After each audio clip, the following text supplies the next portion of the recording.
Тәрбиенің бастауы ыстық ұя. Біз құрақпыз, ата-ана бір дария деп мен сіздерді өз жанұямен таныстырғым келеді. Ата-анам мектеп қабырғасынан қол ұстасып, жұбы жазылмаған барлығына өнерге. Қазір отанымыздың официалы құрамда адал қызмет етуде. Біз көп балалы отбасымыз, шағын отанымызда 2 ұл 2 қыз тәрбиеленуде.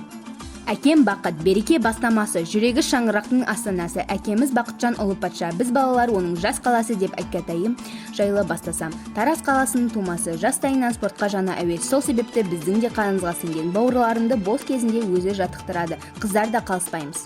Ыстық ұя ұйтқысы ғазиз анам, анадан туылады не бір дана. Демекші анашымның есімі Альмира. Жаны жұмсақ, жүрегі мәрт, ең сұлу жан. Ата-анамның жұмыс барысымен көп қалада болдық. Қандай сынақ алдымыздан шықса да, анашым отбасымыздың ошағын сөндірмей, үйіміздің берекесі болды.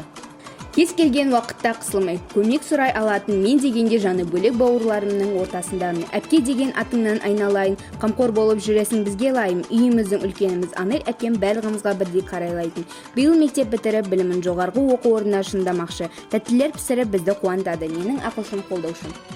Келесі ағам Нұрасыл, әкемнің ізін қуып, бокс және футбол үйірмелеріне барады. Қаламызда өткен бокс клубының ашық турнирінде 3-ші орын иемденді. Сонымен қатар өнер мектебіне барады. Қолынан керемет сурет шығады.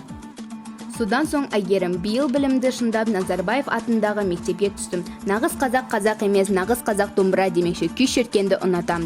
Ән айтуға да жаным құштар, ансамбльде өнер көрсетемін. Үйіміздің кенжесі Алинур інім, биыл мектеп табылдырғын аттамақшы, биіңмен қылығымен барлығының махаббатына бөленеді.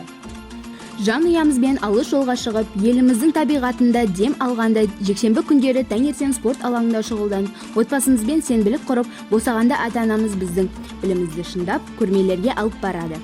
Жан ұямызбен өткізген әрбір сәт алтынға тән, сол сәттерді аялайық, отбасымыз бар байлығымыз.